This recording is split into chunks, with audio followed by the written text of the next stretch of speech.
feel like I look like one of those dolls whose eyes open when you pick them up.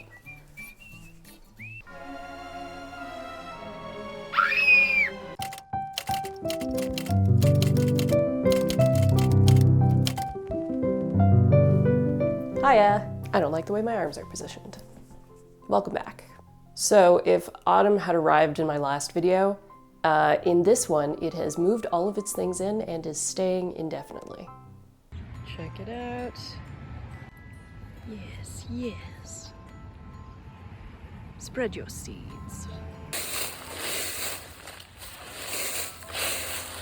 As of today, there are exactly 14 days before Halloween, which means it's costume time. So this week, I am going to be constructing Jessie's outfit from Final Fantasy VII. The remake, not the original. But first.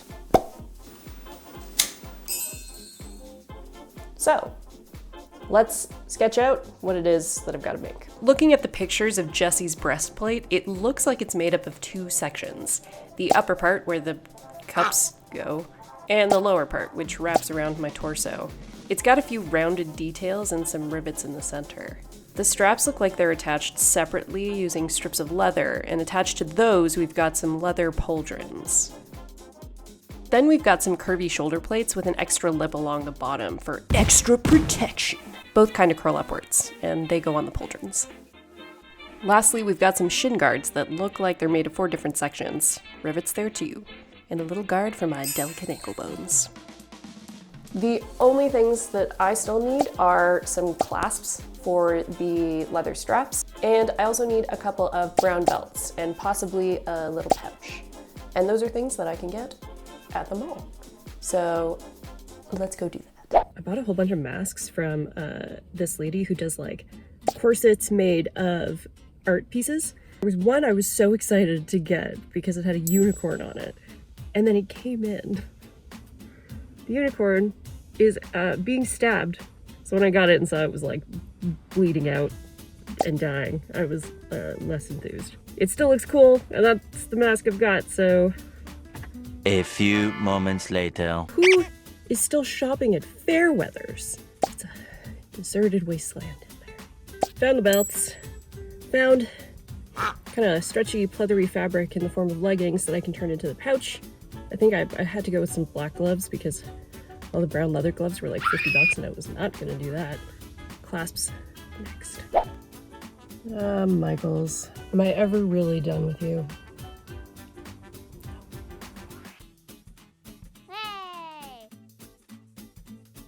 When I got home, I dove right into cutting up a shirt of mine to use as a pattern. Pinning it to the fabric was a bit of a struggle since the fabric is already full of holes, and the shirt bits were super flimsy. What isn't pictured is me trying this with a t-shirt first, and then realizing that just attaching big ol' rectangles as sleeves was not gonna work. We figured it out in the end.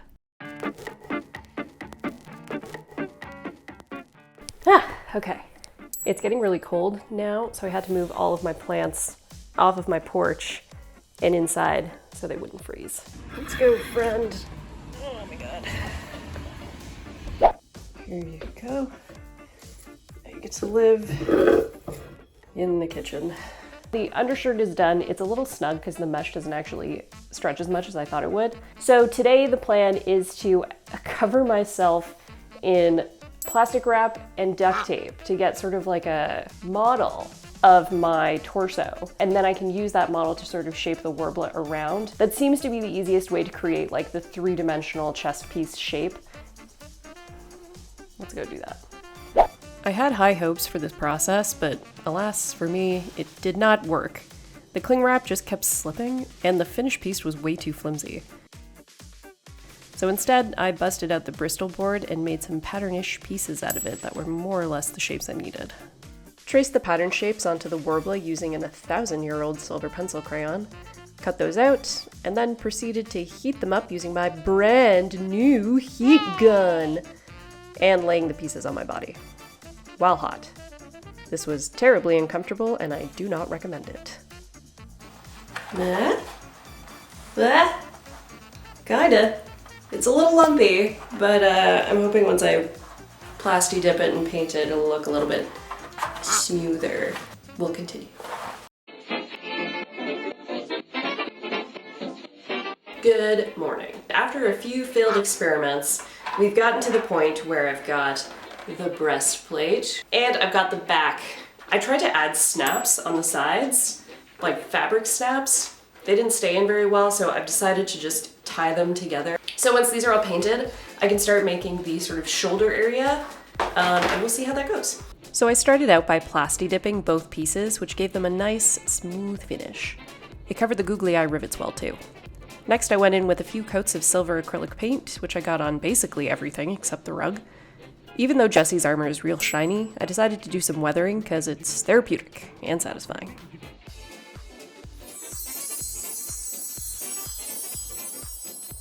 Next, I had to make a pattern for the leather shoulder pauldrons by covering my shoulder in masking tape, and then drawing in the shape with a Sharpie. After taking the hunk of tape off, I cut it all out, and then cut in some notches wherever the pattern curved outwards. After tracing that onto felt, this is the final pattern piece. Gluing all those notched bits together gives you the curvy shape that you're looking for. Lastly, using some embroidery thread, I covered the felt in leather. And because I'm cheap, I did it in hunks, because that's how you buy leather bits at Lens Mills. So they're kind of Frankensteined together. I don't know, I think they look more legit like this. Like Jessie bought them from a Viking or something.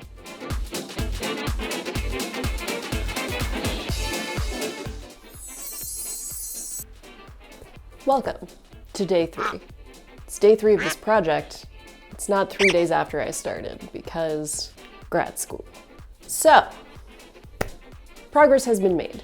I just have to figure out how to put everything together so that it's one cohesive unit. Today, we're going to do attempt to do, the shoulder armor. It's going to take some creative je ne sais quoi. And also today, we're going to start the shin guards. We're making pretty good time, but Halloween is a-comin', which is what I say at every other point of the year, except for October 31st. First, got the straps attached to the front and back pieces, and then the pauldrons attached to the straps using rubber cement. Then I started on the shoulder armor. First, I had to look up a pattern for it, then trace the shapes onto some EVA foam using our handy-dandy pencil crayon. For each piece of armor, I had to make 2 of these kidney bean shapes and cut out little triangular notches for curves. After that, I put together some foam worbla sandwiches, just folding the warm worbla over the foam to give the armor some heft. Then I attached the 2 sandwich pieces. No glue required here, I just had to keep burning my fingertips while squishing the edges together. It's so hot to touch. How does anyone do this? I repeated the sandwiching process for the little lip that goes under the top piece, pinched those bits together, and then glued it securely to the bottom of the upper pauldron, giving it the layered look, like scene kid hair.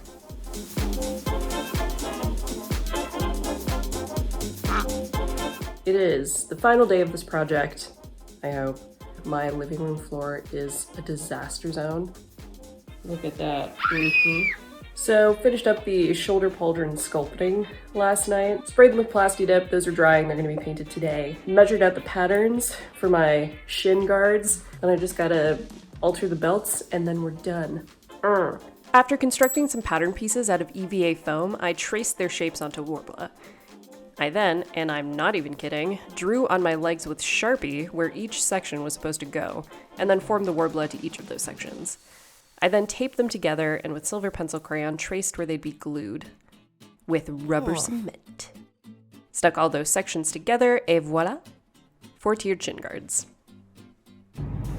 Alright, just finished plasti dipping all of the armor that I built today, and now I gotta go buy more Halloween candy because I ate all the candy I was supposed to give to the kids, so good job me. Okay, bye. Later. Last step, painting. Everything needed 2 layers, so this took forever. I'm still painting, but look. I just have this to do. Just this guy. Why did I do this so late? What led me to paint at 3 a.m.? And tomorrow morning, I'm just gonna make the belts. I probably won't film it because it's just punching some holes, and then it's done.